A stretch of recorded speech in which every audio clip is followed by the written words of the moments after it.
లేలే శివప్రసాద్ గారు నేను ఒక క్వశ్చన్ అడతా, మీరు చెప్పండి.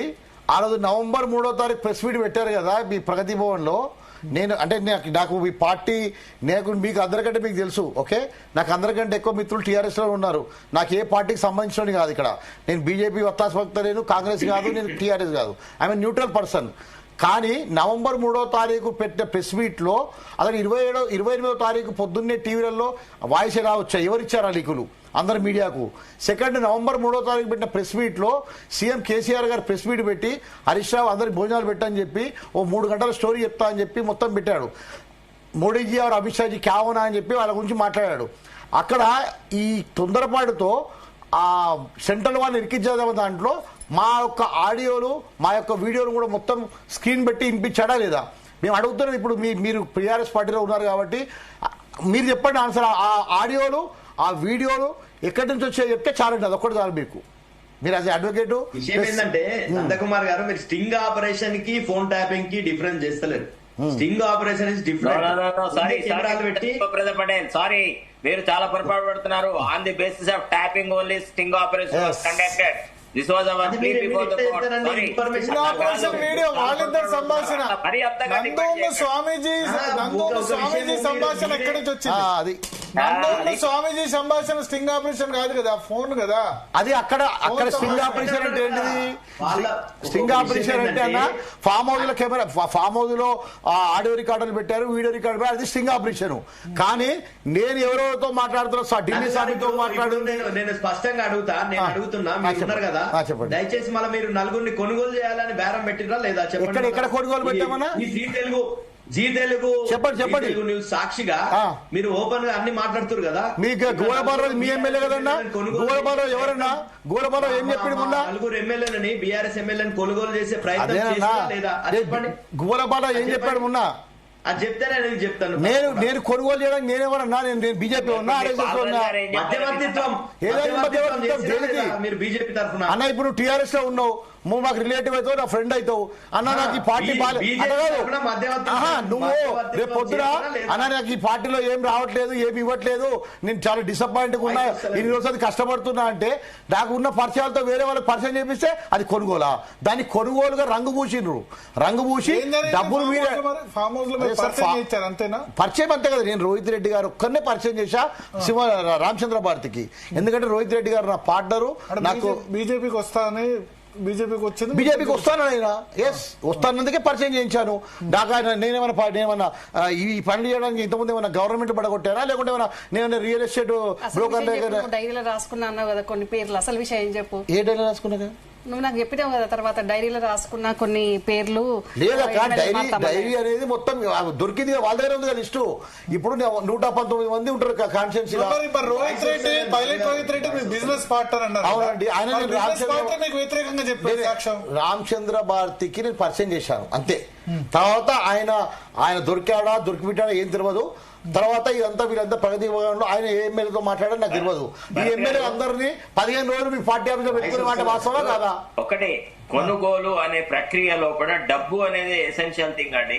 To frame somebody for offence of illegal gratification అనే దాంట్లో డబ్బు లేదు, డబ్బుతో ప్రమేయం లేదు, డబ్బు అనేది దొరకలేదు అని ఏసీబీ జడ్జి గారు this is not a fit case for remanding అని చాలా క్లియర్ గా చెప్పి ఆర్డర్ పాస్ చేస్తున్నారు.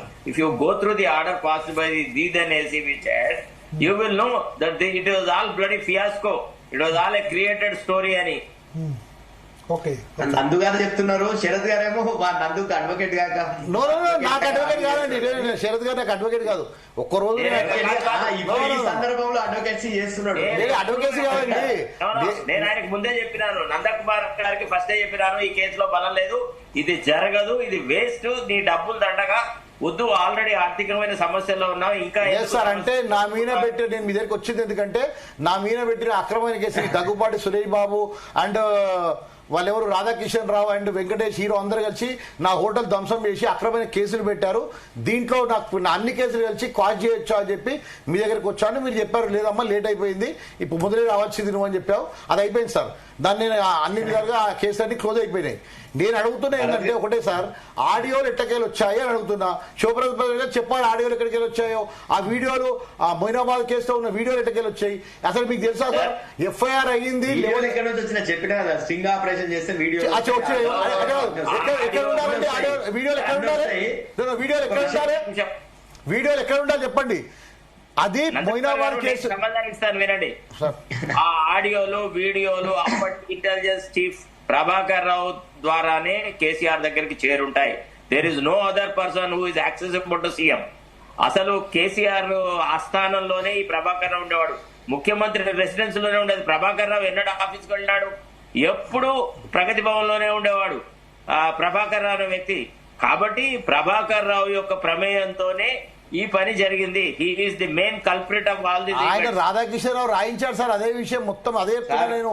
రాధాకిషన్ రావు క్లియర్లీ స్టేట్మెంట్ దట్ మాకు ప్రభాకర్ రావు గారికి ఒక ఆడియో ఇచ్చాను, ఆడియో తీసుకెళ్లి సీఎం గారికి ఇచ్చాను, అక్కడ నుంచి నా ఫోన్ నందకుమార్ అని నా పేరు కూడా రాశారు కదండి స్టేట్మెంట్ లో.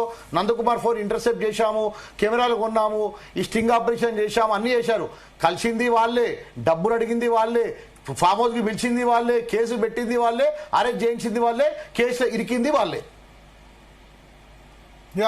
సుప్రద్ గారు చెప్తున్నారు. శివప్రద్ గారు ఇంకొకటి భరత్ గారు ఈ ఫోన్ ట్యాపింగ్ లో భరత్ గారు అదేమంటే నెసెసిటీ అంటారు. Necessity of doing a particular thing అన్నప్పుడు Prabhakar Rao fits in very well. ఎందుకంటే ప్రభాకర్ రావుకి రిటైర్మెంట్ తర్వాత 3 years ఎట్ ఎ టైం అతనికి ఎక్స్టెన్షన్ ఇచ్చిన అతనికి ఎక్స్టెన్షన్ ఇచ్చిన ఆ గ్రాటిట్యూడ్ లో he was trying to please the political bosses. That is why he had the necessity to do it. ఇప్పుడు మనకేం చేస్తారు, అవినీతి ఆరోపణలు వచ్చినప్పుడు ఒకటి ఆ వ్యక్తి దగ్గర నీకు ఏదైనా లాభం జరిగే అవకాశం ఉందా లేదా చూస్తారు. అవకాశం ఉన్నది, ఆ వ్యక్తి ఆ ఫైల్ ను డీల్ చేసినాడు అన్నప్పుడు ఇక తర్వాత వచ్చే ఎవిడెన్స్ అంతా సర్కమ్స్టాన్షియల్ ఎవిడెన్స్ అవుతుంది. కాబట్టి ప్రభాకర్ రావు యొక్క రోల్ ని చాలా క్లించింగ్ గా ఎస్టాబ్లిష్ చేయొచ్చు. బట్ టు ఫైండ్ కేసీఆర్ అనేది కొద్దిగా డిఫికల్ట్. ఎందుకంటే a person who is been an IPS officer who was at the helm of affairs in the intelligence department, if he has chosen to behave like this, you cannot hold the political boss as responsible. ఇది sufficient evidence కాదు అన్నది నా వాదన. I'm not defending KCR, I'm not defending anybody. Trial అనే angle లో చెప్పాను అంతే. Sarath sir, మనము ఏబీ కేసులో వాళ్ళు ఏదో ఆధారాలు ఇచ్చారో వాళ్ళ దగ్గర ప్రభాకర్ రావు స్టేట్మెంట్ ఏమి ఇచ్చారో మనకు తెలియదు. జస్ట్ మీడియా హైప్ ఏంటి చెప్పలేడు అంటున్నారు. చెప్పాడేమో, ఎందుకంటే ఇప్పుడు ఏం చెప్పాడు అనేది మనం కంక్లూడ్ చేయొద్దండి. ఎప్పుడు కంక్లూడ్ చేయాలి? సుప్రీంకోర్టులో వాళ్ళు అన్ని మొత్తం రిపోర్ట్ వేసిన తర్వాత చేయకుంటే సిబిఐ ఉంది, సిబిఐ చేయకుంటే సుప్రీంకోర్టు సంప్రదిస్తాము. ఏదో విధంగా ఏ విధంగా జరిగింది దీంట్లో న్యాయం జరగాలి కదా. మా ఆస్తులు ధ్వంసం చేశారు, 80 రోజులు జైల్లో పెట్టారు, నన్ను చిత్రహింసలు పెట్టారు, అప్రూవర్ మారకపోతే ఇన్ని చేసినప్పుడు మరి అసలు దాంట్లో ఏముందని చేశారండి?